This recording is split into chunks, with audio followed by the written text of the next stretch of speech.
સાવલી વિસ્તારમાં વાયરલ થયેલી એક પત્રિકાએ રાજકારણમાં ચકચાર મચાવી છે। પત્રિકા વાયરલ કરનાર સામે ભાજપ કાર્યકર્તાઓમાં ભારે નારાજગી જોવા મળી રહી છે।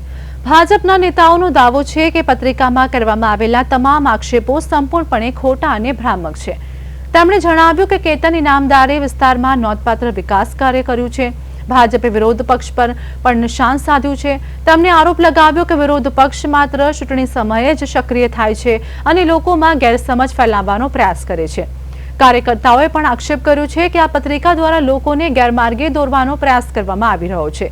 સાથે જ ભાજપે લોકોને અફવાઓથી દૂર રહેવા અને સાચી માહિતી પર વિશ્વાસ રાખવા અપીલ કરી છે।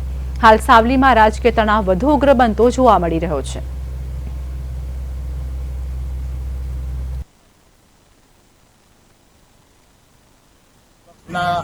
કરતા ધરતાઓએ કે એમના મળતિયાઓ દ્વારા જુઠ્ઠાણી વાળી પત્રિકાઓ ફેલાવવામાં આવી છે જે ધારાસભ્યની વિરુદ્ધમાં।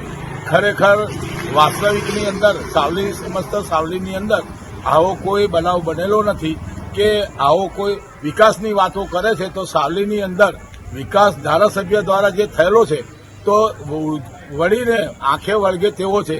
આ ધારાસભ્યના દ્વારા સમસ્ત ગુજરાતની અંદરથી 5 થી 1000 વધારે દીકરીઓ ગરીબની પરણાઈ છે। એ જિંદા મિસાલ છે અને એ જીવતો જાગતો દાખલો છે। પ્રથમ એવો નાગરિક છે પૂરા ગુજરાતમાં કે એકલા હાથે 5000 દીકરીઓ અત્યાર સુધી પરણાઈ છે। એ ધન્યવાદને પાત્ર છે।